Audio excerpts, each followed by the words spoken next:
Sup Shredders, my name is Logan, aka Spiderhands, and welcome to an SP Patrons video today that I'm making for Gill. There's a part of their monthly custom music review for a track from an act named Dragon Ash titled Viva La Revolution. And if we switch over to here, I think I have the right track on the screen. We're going to listen through this track from start till finish, and we're going to hear what we think. Let's go.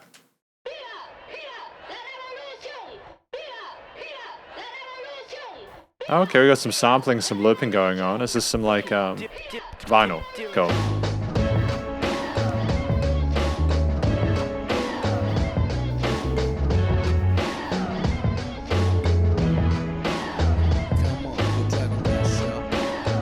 I dig the vibe of it. I like the sound of the drums, the bass, those little string parts as well. You know, having that sampling on the side is an interesting, decision there.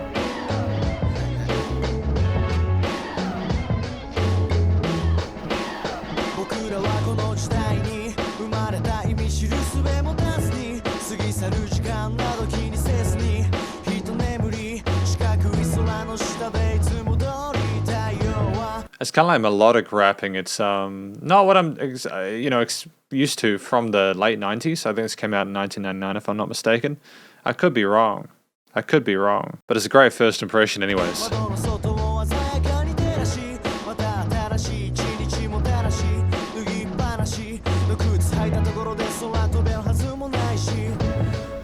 Great flow, you know, nice variation between those rhythms on the vocals.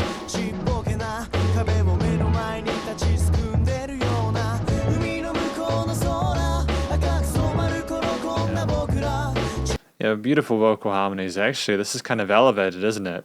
It's a little bit different from the rap and hip hop that I'm used to, but I'm enjoying it nonetheless.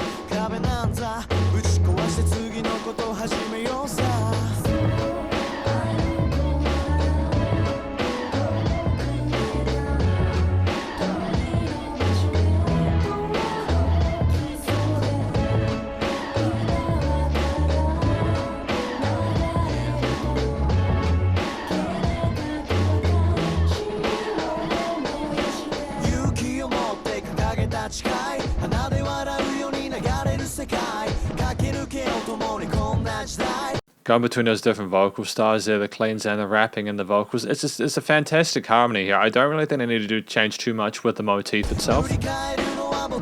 It's nice to just have the percussion though. Great use of electric bass there, you know, a little bit of natural resonance there in the low subs, which is good.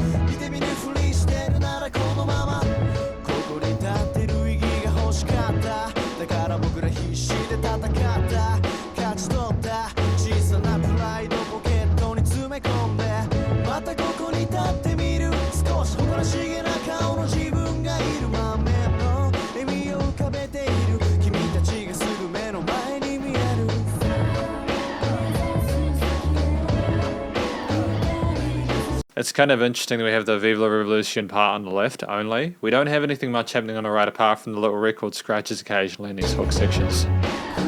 Usually that would bother me, but there's probably a stylistic reason or like a point related to the song why they put it onto the left side, you know?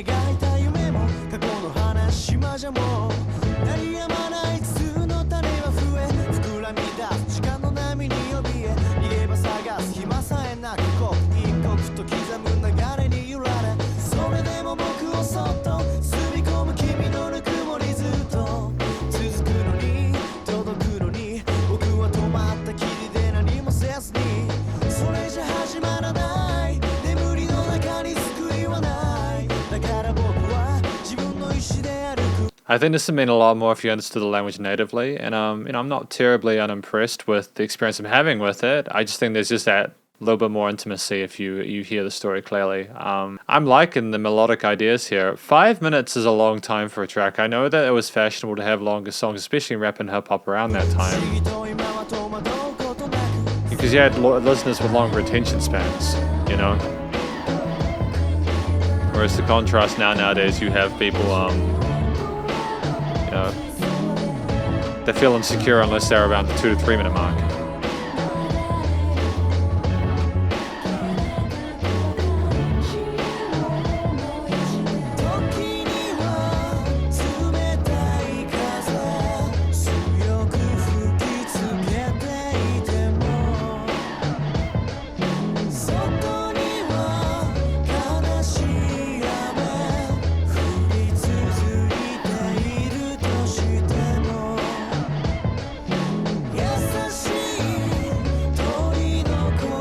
I mean, like, it's a repeat of the chorus, I think, as I understand it. I'm not sure if there's more additional context put here.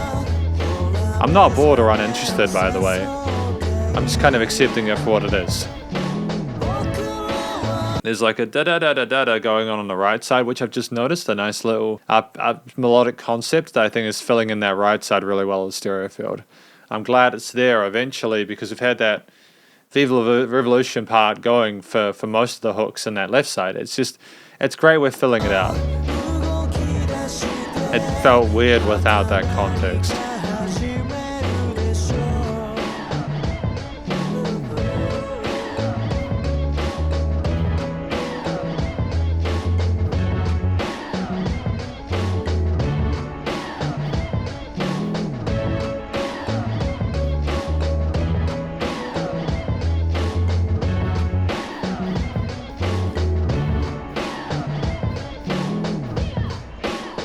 And just going out with it, removing that melody and harmony there, just having the Viva La Revolution stuff coming out, and no more than that.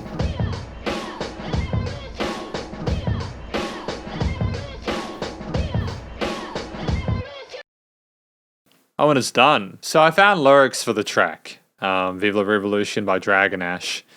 So they're not absolutely perfect, but they're a start. I mean, we don't know why we were born into these times. Yeah, so I think it's them talking about like how maybe their lives are okay, the sun rises for them in the morning, things are relatively peaceful, but then they know bad things are happening in other parts of the world. Oh, I get it. So they're talking about how they want to reach out to people in these faraway places to kind of connect with them and have a shared humanity, you know, like, you know, it's now set the noble blood flowing through his body on fire. Yeah, so they're passionate about making the world a better place. I think that's a fantastic thing to talk about. It was an oath made with courage in a world that laughs at us. Let's leave this age behind. That's interesting. Let's leave this age behind, yeah. Talking about how people sitting in a room doing nothing are cowards, I think that's arguably valid. I think that they really do have this wanton belief to go out there and make a change in the world, you know. Now, eventually we come to fair time, so I suppose we are realizing that time is running out for us to actually do something about it. That's why I'll walk forward on my own will. It's strange, but I feel no hesitation at all. Yeah, there we go. I get it. Oh, wow. You know, sometimes even when the strong ice wind is blowing, when the sorrowful rain keeps pouring outside, listen, you can hear a bird gently calling us to awaken. I get it. All right. Because this is the conclusion of my SP Pages review for Gill for Dragon Ash's Viva La Revolution. I think this track is stunning. I think it's a really pretty track, nicely nice structured. The sentiment of, you know, wanting to make the world a better place, to reach out from the safety of our inner walls in order to make lives for others better. I think it's really sweet. I like the fact that Dragon Ash is trying to reach out for others. You know, like they're trying to say, the tone that they have throughout this performance vocally is very conversational. Like you can tell they're not trying to shove it down people's throats. They want people to understand the story, but they also don't want to sort of preach to people. So I like the fact that the vocal performance is gentle.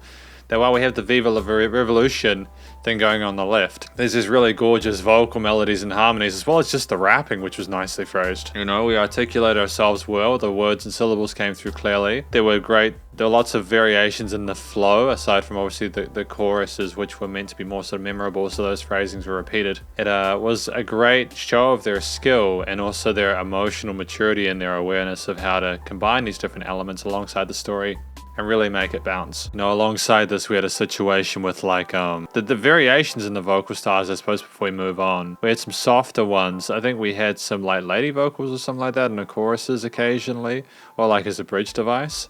And that was just a great change in texture between the rappers and them, you know.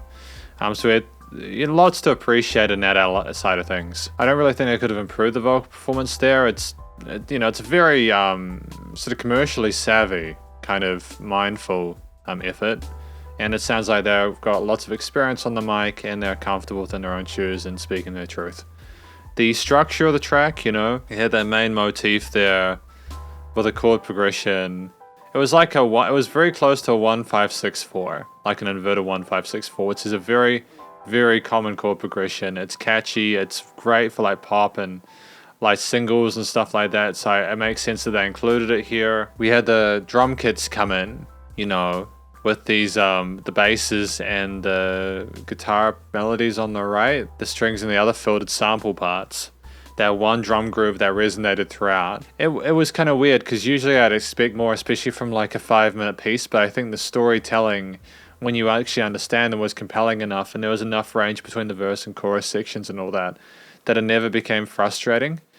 I mean, I think that you couldn't have gone any further than the 5-minute mark because I was starting to get a little bit disinterested in it. But then again, of course, if I'd heard the lyrics natively, if I understood them natively, it would have been more compelling. So I have to allow for that. I think that you know, the turntablism as well at the start was just stunning. It gave that hip hop sort of rap R&B vibe from like the 90s, you know. When we later on started to get less into the turntablism and more into like the sampling and electronic sounds, that old school kind of vibe is very authentic for that time, and I think it works wonders for it. Kind of gives a little bit more warmth and a little bit more sort of like instrumental authenticity, in the sense that, you know, people were like either sort of scratching or they were playing their instruments, or they were using samples. They weren't just, you know, they weren't pushing buttons in a machine. Well, you can, no shade for that. It's just nice to have people doing a bit more work, if that makes sense. The recording, the mixing, mastering, the production in general was fantastic. I've got no real complaints about how it sounded. I know the YouTube probably compressed this audio a little bit, but that's fine. It was nice and loud. This, you know, in spite of that, it you know, the vocal recording sounded well balanced. Even like the sample bit on the side with the Viva La Revolution part sounded nice and meaningful, even if I didn't understand why I was panned to the left initially, to have that melody coming on the right eventually. It was kind of something that sort of developed even later on, and I was glad we had that resolution there. The other instruments, you know, there was a nice sort of organic tone to the bass there. We didn't polish it too much with the EQs. It just sat there and kind of slugged itself around the mix. Again, the drum fill there. I'm not even sure if like you necessarily sidechained that with the rest of the instruments. I just think all the other parts kind of niched in around that. That's all we really needed in this. The production was relatively minimalist, but it actually allowed for more focus on the vocals. The vocals were well leveled amongst everything else. The cueing and effects change on the various instruments. Again, there wasn't a lot of processing there, but it was enough just to maybe give a little bit more sort of like reverb to like those synth strings, and the vocals as they popped in and out. Everything sounded nicely placed, nice and wide in the stereo field. The notching of stuff and the frequency spectrum was great. You know, even the resonances in the bass again were welcome, and the leveling was fine, and the limiting compression was great for what it was. You know, like, it's cool. It's a really solid track. I'm glad to have listened to them, and I can understand why people like this track. It's a really well-meaning track. The story and the intent behind it is authentic and compelling, and I've got nothing but love for it. So thank you very much for watching this SP Patrons video of Dragon Ash's Viva La Revolution. Hopefully you enjoyed it. If you did, please do and go show Dragon Ash some love via the various social medias, and I'm sure this will be on digital stream platforms and stuff. And stay cool and stay safe, and please remember to support your local musicians and artists at this point in time, as either help more than ever with all the crazy stuff going on. And I'll catch you in the next review. Spiderhands out.